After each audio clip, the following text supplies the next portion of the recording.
I wouldn't trust Russel Vought to run a 5K, let alone to run the federal government. We've heard more horrifying parts of Russel Vought's agenda. He's teaming up with Elon Musk. Everyone should fear that OMB will zealously pursue a radical agenda that includes withholding funding from Americans based on their religion, their thoughts, their appearance, or political affiliation. We were told by some of these healthcare centers that they were blocked from transferring federal funds to those needed in their hospitals. At the wrong place, at powerful OMB, where his decisions will be felt in every corner of the country with the wrong agenda.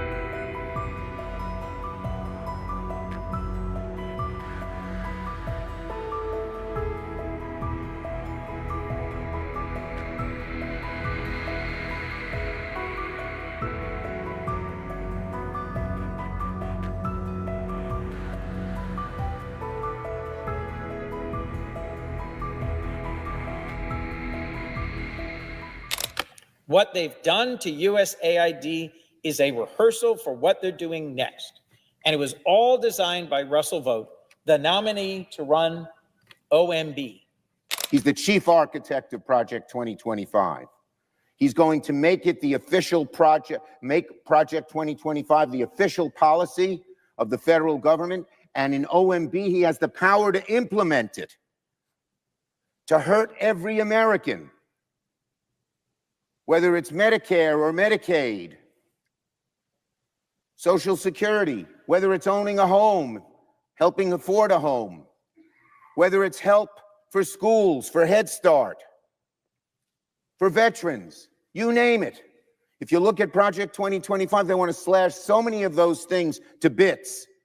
And here you have the wrong man, Russel Vought, in the wrong place, OMB, with the wrong philosophy, Project 2025.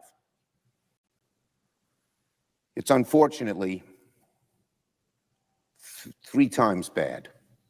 Wrong man, wrong place, wrong philosophy, and deeply wrong. His policies will hurt children. His policies will hurt seniors. His policies will hurt veterans. And I say to our Republican colleagues, you will regret your vote on Vought, because he will do such harm to the American people, and you will hear about it day in and day out. But don't say we didn't warn you.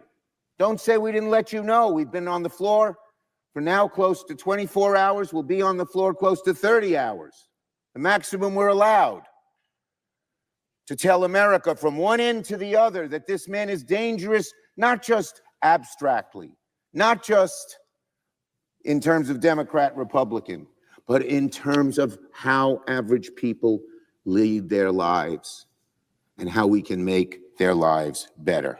This week, we've seen and we've heard more horrifying parts of Russel Vought's agenda.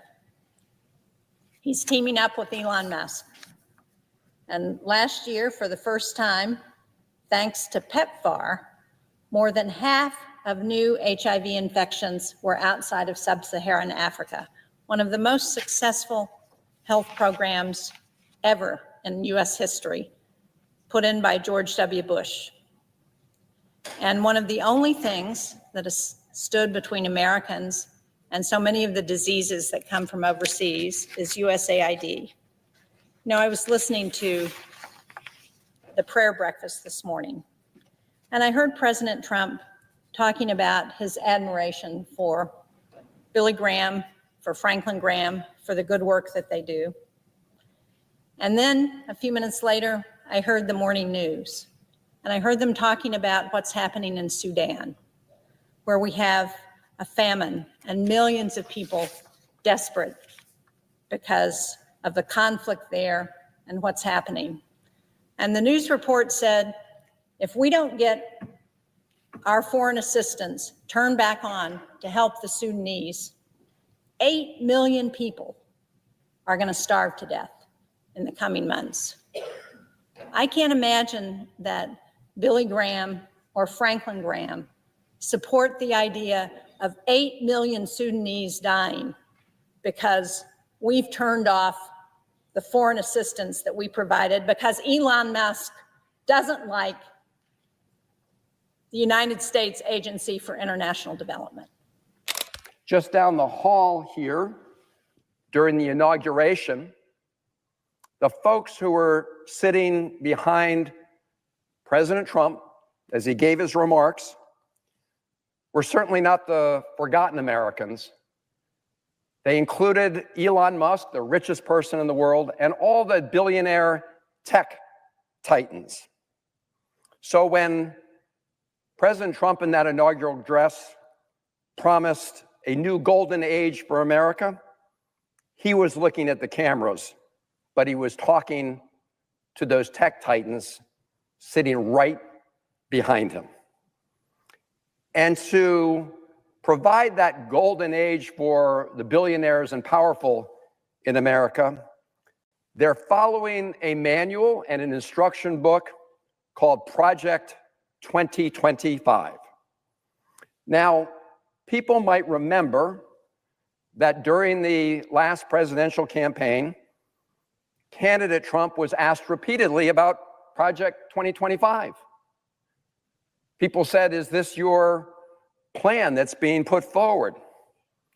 And his response was, and I quote, "I have nothing to do with it," unquote. You know why he said that on the campaign trail? Because he knew it was unpopular. If you look at the contents of Project 2025, the American people would recoil at what's in there. And candidate Trump knew that. And so when he was asked, he said, "I see nothing, I have nothing to do with that." So surprise, surprise, surprise, when one of the key architects, key authors of Project 2025, Russel Vought, is nominated to be the head of the Office of Management and Budget at the White House. So before I speak to why it will be so dangerous to put Russel Vought in that critical position, I want to say a few words about what OMB is all about. Because it's not a well-known agency. People hear about the Department of Justice.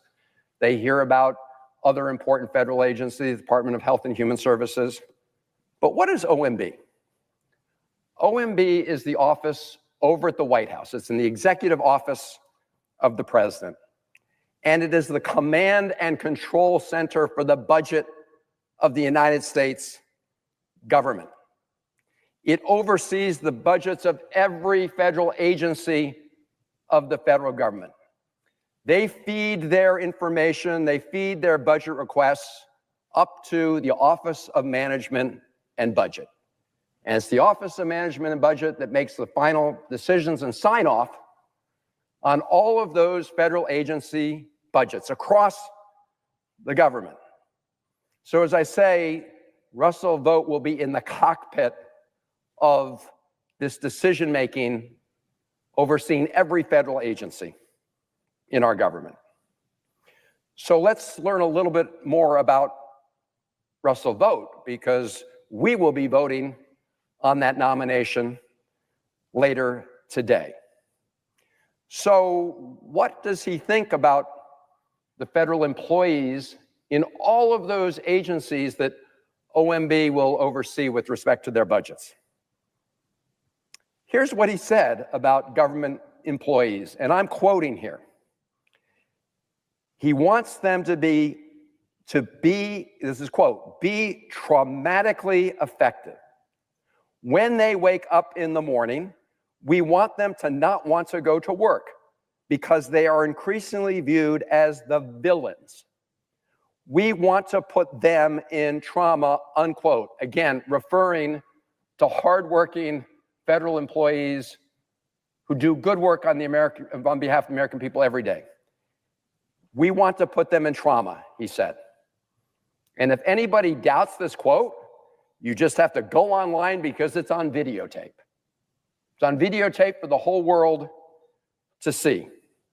In fact, he didn't try and deny those words, and at the confirmation hearing we had in the Budget Committee that I serve on, we asked if he wanted to apologize for those statements, and his answer was no. He refused to apologize. That's what the person who's nominated to be the head of OMB thinks about the federal employees throughout the federal government that are going to be under that OMB budget process.